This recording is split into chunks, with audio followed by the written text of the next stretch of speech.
Fresh Morning. Fresh Morning.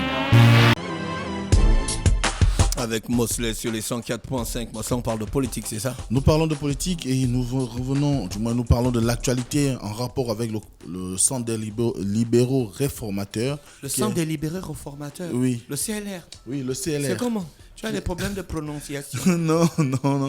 Le Centre des libéraux réformateurs, qui est le parti du général à la retraite Jean-Boniface Asselé, qui en est également le président, mais qui, à l'issue du congrès qu'il y a eu récemment au mois de septembre, avait décidé plus ou moins de créer une nouvelle fonction au sein de cette formation qui est celle de délégué général et qui a été à la suite d'une élection donnée à Madame Dr Nicole Asselé et dès cet instant on commençait déjà à voir les prémices des changements, notamment liés aux différents discours qui avaient été prononcés à ce moment-là par cette dernière, qui avait estimé, et je l'avais rappelé le lundi dernier, que le CLR s'entendait désormais comme une formation qui devrait s'assumer en tant que parti de pouvoir. Et parti de pouvoir sous-entend aller à la conquête des élections pour pouvoir gérer la cité ou les cités du Gabon ou encore gérer le Gabon de façon générale. Et dès cet instant, nous nous sommes retrouvés dans une situation où il y a eu depuis un certain temps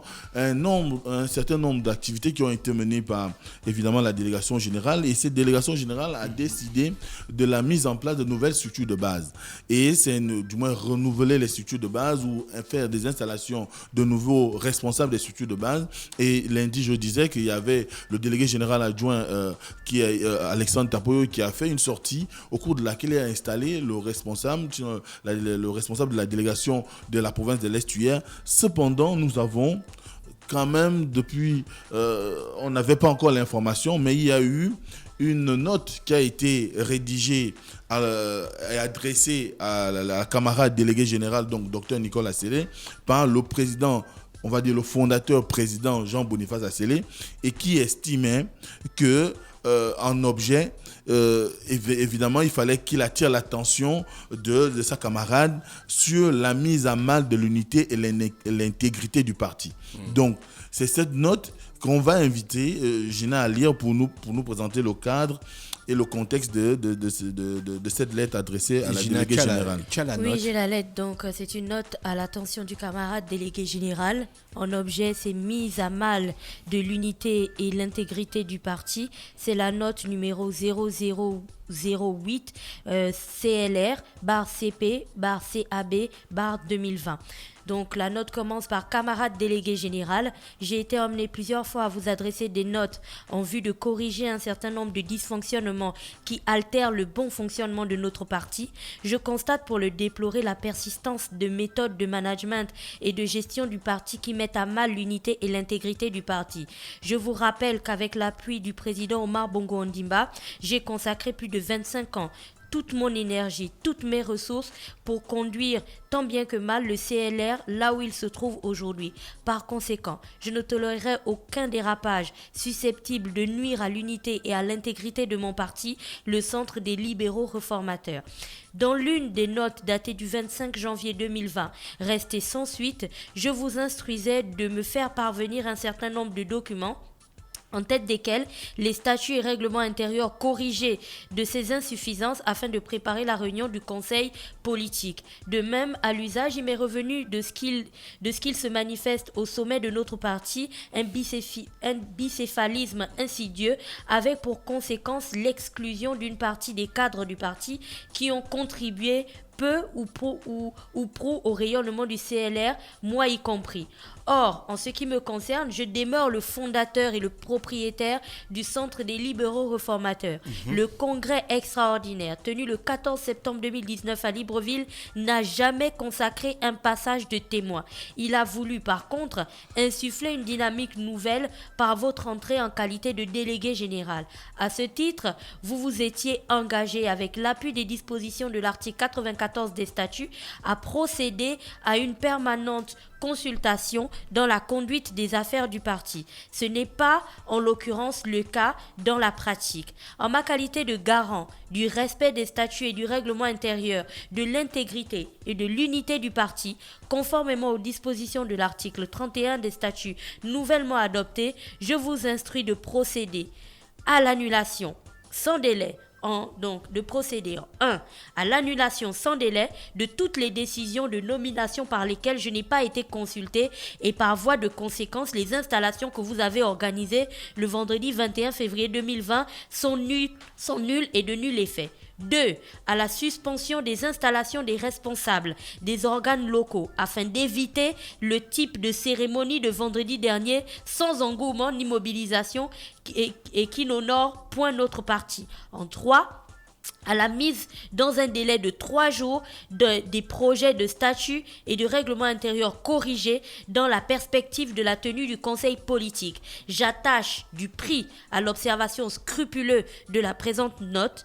Donc, fait à Libreville le 22 février 2020 et la note est signée de Jean-Boniface Assélé Dabani, le président du CLR. Voilà. Donc, c'est cette note-là qui aujourd'hui intéresse parce que beaucoup de personnes ne comprennent pas. Merci, Gina. Non, merci, oui. Beaucoup de personnes ne comprennent pas. Désolé. Donc, beaucoup de personnes ne comprennent pas ce qui se passe aujourd'hui au CLR parce que nous, on a vu dans la presse qu'il y avait un engouement derrière, il y avait une volonté manifeste de pouvoir redynamiser le CLR parce que vous savez que le CLR a perdu de son entrain, de son attractivité à l'issue de la dernière élection, notamment locale, où le CLR a été battu même dans les sanctuaires qui étaient les siens par le Parti démocratique gabonais. Et on sait aujourd'hui que ce n'est plus le faiseur de roi comme ça a été par le passé. En ce qui concerne notamment, par exemple, les élections locales ou encore les élections législatives. Et dès cet instant, la logique qui nous a été présentée, comme je le disais d'entrée de jeu, c'était qu'on devait faire du CLR un parti de gouvernement, donc un parti qui va à la conquête du terrain, qui va à la conquête des électeurs et qui est prêt à assumer son rôle d'acteur politique pour pouvoir pleinement gérer le pouvoir. Mais ce qui se passe aujourd'hui, c'est que à la lecture de la note qu'a adressée le président général Jean-Boniface Assélé au docteur Nicolas Assélé, qui est le délégué général, on se demande s'il n'y a pas du gaz dans l'air. Parce qu'à un moment donné, entre une dynamique qui est présentée et qui avait été validée en congrès, au-delà du fait qu'on nous présentait l'idée qu'elle devait quand même s'inscrire dans la logique de consultation permanente avec évidemment les instances de son parti, mais il n'empêche qu'aujourd'hui, quand on regarde et à la lecture de cette note, on a comme l'impression que certainement le docteur Nicolas Assélé veut aller vite sans pouvoir tenir les engagements qu'il a eu à prendre. Et vous savez que le grand problème chez nous, c'est que très souvent les acteurs politiques ont du mal à lâcher du lest, notamment des bébés qu'ils ont eu à concevoir. On a souvent été dans un environnement politique où les partis sont gouvernés de façon paternaliste. Vous avez par exemple un certain nombre de formations comme l'Union nationale, vous avez le Parti démocratique gabonais qui est resté longtemps, ou bien qui est 100% attaché à la famille du président Omar Bongo. Vous voyez, le président Omar Bongo était le candidat naturel. À la suite de son décès, le président Ali Bongo est devenu le candidat naturel du Parti démocratique gabonais. À tel enseigne qu'on a même fait sauter le verrou de l'organisation d'une élection en interne pour choisir le candidat.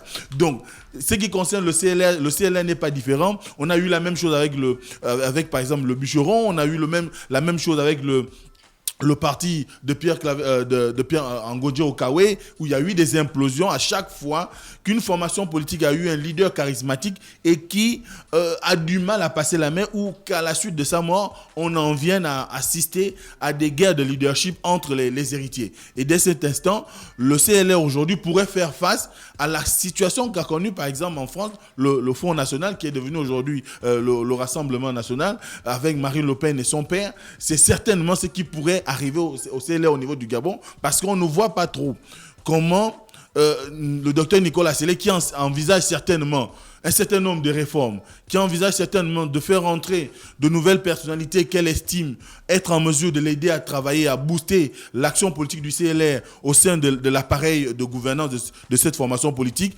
va aller plus ou moins de tête baissée dans l'orientation que lui intime, l'ordre que lui intime le président du CLR. Est-ce que finalement ce n'est pas une confrontation qui est à venir? On ne sait pas. Mais ce qui est sûr aujourd'hui, ce qu'on constate, c'est que le général Jean-Boniface Assélé est certainement inquiet pour l'avenir de sa formation. Et on comprend, d'ailleurs, on va rappeler qu'il a 81 ans. Et à 81 ans, on a le souci de l'héritage. Et cet héritage avec des gens avec qui il a eu à faire un parcours, il a souligné 25 ans de vie politique intense, pourtant très proche d'Omar Bongo, avec des liens familiaux, mais aussi parce que 25 ans après, le CLR aujourd'hui n'a plus la même attractivité que par le passé. Dès cet instant, est-ce que les réformes qui sont engagées par le docteur Nicolas Assélé peuvent réellement sont enclins à apporter un souffle nouveau ou du renouveau au sein du parti? Je crois que c'est là où reposent des inquiétudes, même si derrière, on constate qu'il y a une volonté de rester quand même celui qui prend les dernières décisions en dernier ressort avec les différents articles qu'il a eu à énumérer, notamment l'article 31 des statuts nouvellement adoptés. Ça sous-entend qu'il a encore une possibilité de pouvoir certainement convoquer, au cas où il n'y aurait pas d'entente, un congrès extraordinaire, comme cela a été fait en septembre, pour pouvoir décider de la destinée à donner ou de la conduite, la nouvelle orientation à donner du CLR. Mais ce qui est sûr aujourd'hui, quand on regarde bien, ce qui se passe, c'est qu'il y a eu des nominations, où il y a un projet de nomination des personnalités au sein du CLR qui pose problème parce que certainement ces personnalités ne rentrent pas dans les logiques conservatrice du CLR, parce que quand même le CLR reste un parti conservateur de la majorité présidentielle. C'est pas pour rien que le Jean-Boniface Assélé a rappelé ses liens étroits avec Omar Bongo, l'aide qu'il lui a apportée et son engagement politique pour que son parti puisse avoir la stature qu'il a aujourd'hui. Et dès cet instant, les personnes qui ont eu à travailler avec lui, ils estiment qu'ils ont droit à continuer à présider aux destinées de sa formation politique. Bon, ce n'est que de bonne guerre, dans la mesure où vos lieutenants, on ne va pas les chasser d'un coup. Il faut au moins qu'on ait une certaine reconnaissance et ça peut aussi augurer une certaine guerre on va dire, de génération, parce que le docteur Nicolas Assélé a certainement un type de management qui n'est pas celui que les anciens hiérarques du CLR avaient l'habitude de voir et qui aujourd'hui peut-être appelle à plus de dynamisme, à plus d'entrain, à plus d'engouement sur le terrain, à plus de proximité avec les populations. Mais n'empêche qu'aujourd'hui, pour Jean-Boniface Assélé, ces nominations qui sont en préparation ne sont pas de nature à rassurer, ne sont pas de nature à préserver l'unité au sein de sa formation politique. Et c'est pourquoi il demande à ce que Nicolas Assélé puisse surseoir ces nominations, sinon les annuler totalement, à défaut. Mais Nicolas Assélé, elle a quel poste au CLR? Délégué général. C'est-à-dire? Le délégué général, c'est une fonction qui sous-entend qu'en réalité, elle est la coordinatrice de toutes les activités au sein du CLR. Le président... Elle est un peu comme un président. Il y a un président au CLR. Oui, le président, c'est Jean-Boniface Assélé. Ce qui dit dans la note... Et la deuxième personnalité du CLR, c'est qui? C'est le délégué général maintenant. Le délégué général, sauf que le délégué général prend il prend les décisions sur... C'est lui qui dirige. Décisions sur inspiration du président. Non, il prend des décisions, mais le président doit entériner. Voilà, il doit les valider. Le délégué ne peut pas prendre des initiatives sans que le président soit consulté. n'ait été consulté. Voilà. Donc, c'est un peu ce qui se passe aujourd'hui. Et avec ce nouveau statut de délégué général, vous savez, on l'a dit qu'elle avait quand même des ambitions, du moins on lui prête des ambitions présidentielles en 2023. On ne sait pas, est-ce que ce n'est pas aussi de son côté de bonne guerre de pouvoir s'entourer des personnes qu'elle pense qu'elles peuvent l'aider à assumer une certaine charge, parce que la campagne électorale c'est pas du café, c'est pas quelque chose c'est pas un long fleuve tranquille, c'est un combat, ça demande beaucoup d'énergie, beaucoup de force, beaucoup de puissance, aussi bien matérielle que financière. Donc il faut s'entourer des personnes qui soient capables de pouvoir vous aider. Et on n'est pas sans ignorer que le docteur Nicolas Sélé a quand même à la tête aussi d'une machine associative qu'on appelle les 1001. Certainement qu'il y a des personnalités dans cette association qui aimeraient faire leur entrée en politique, notamment par le CLR, et qui trouvent peut-être qu'aujourd'hui, les têtes qui sont là ne sont pas de nature à pouvoir leur permettre d'asseoir leur aura. Donc, dès cet instant, il faut qu'il y ait plus ou moins une rencontre entre les deux personnalités pour discuter, pour voir comment elles peuvent arriver à s'entendre sur comment on devrait désormais penser le CLR, quel sera l'avenir. Ensuite, il y a le fait qu'il y a quand même eu un congrès. Le congrès a modifié les statuts. Quand on dit modification des statuts, c'est qu'il y a de nouveaux éléments qui ont été ajoutés aux statuts ou encore qui ont été supprimés.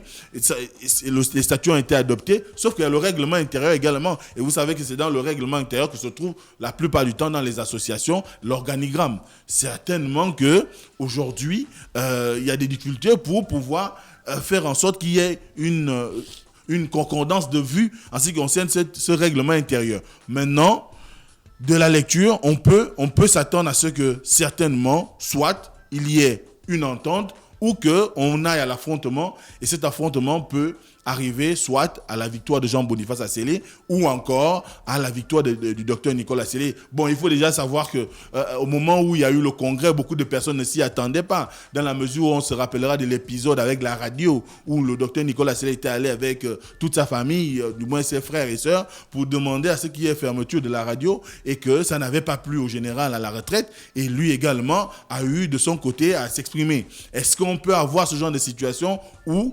désormais ayant le veto du Congrès, le docteur Nicolas Sélé ne va pas s'imposer pour pouvoir dire « j'ai été élu au Congrès, si tant est que vous voulez m'intimider de pouvoir, du moins vous voulez me donner des ordres allant dans le sens de pouvoir revoir ma manière de penser le CLR aujourd'hui, et bien qu'on aille à un autre Congrès, on verra certainement qui sortira vainqueur. » Donc aujourd'hui, c'est la situation qu'on observe au sein du CLR. On espère tout simplement que cela augurera de lendemain meilleur pour cette formation politique qui a quand même un passé quand même plus ou moins élogieux pour un certain nombre de circonstances politiques de notre pays et qui pourrait plus ou moins être une alternative aujourd'hui à l'opposition et à la majorité.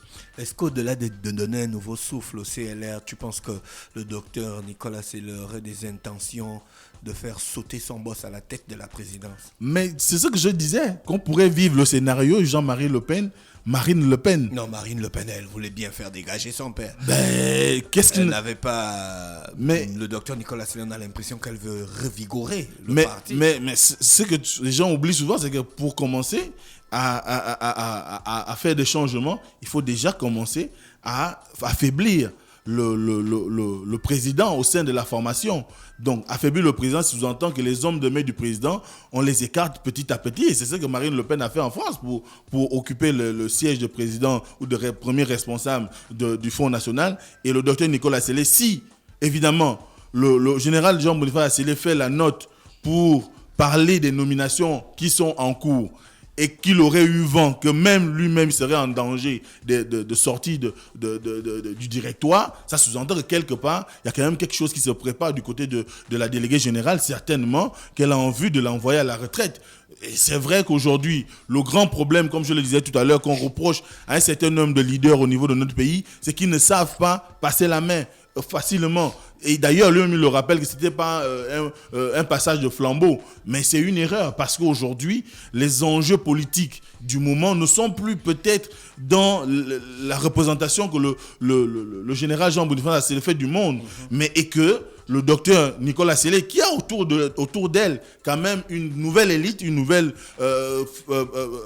catégorie de personnalités qui ambitionnent notamment de pouvoir s'inscrire dans une logique de gouvernance qui soit inscrite dans le 21e siècle et qui pourrait faire en sorte que le Gabon puisse bénéficier aussi bien politiquement que socialement des actions qu'ils auront à mener au niveau du parti. Et malheureusement, on a encore ce genre de problème et ce n'est certainement pas le dernier parti qui aura à souffrir de ça. On a par exemple l'Union nationale aujourd'hui où on a quand même Jacques Mimboto qui est toujours là alors qu'il a autour de lui des jeunes lieutenants qui sont capables de mener à bon port la destination, du moins le bateau Union nationale. Vous avez par exemple au niveau de la CNR, Jean Ping qui reste à rebouter sur l'idée que c'est lui le pilier central, alors qu'il y a quand même des jeunes qui sont là, qui peuvent présenter une alternative. Je crois qu'aujourd'hui, l'ère est au renouveau, et ce renouveau-là implique que ceux qui ont dirigé un certain nombre de formations ou qui les ont créées puissent avoir en idée le besoin de passer réellement le flambeau et de laisser ceux qui arrivent exprimer leur engagement politique, exprimer leur vision et voir comment leur héritage pourrait aller au-delà de la simple vue de pouvoir être dans l'arène politique, mais d'aller dans l'objectif de pouvoir convaincre les populations, les convaincre durablement et asseoir au sein de cette formation politique une certaine loyauté à l'égard des populations qui sont quand même la clientèle politique de ces partis. Et dès cet instant, si les populations arrivent à épouser la philosophie du docteur Nicolas Sellé, je crois que cette note pourra ne plus avoir lieu. Mais le souhait est qu'on n'arrive pas à une situation de dégénérescence ou encore conflictuelle qui pourrait amener les uns et les autres peut-être à se retrouver au tribunal ou encore à organiser un nouveau congrès qui pourrait plus ou moins créer des frustrations au sein de la famille, même au sein du parti politique. Merci Mosley qui est avec nous ce matin sur les 104.5 Urban FM, la station urbaine pour parler de politique. Urban Mosley. Stop Fresh Morning.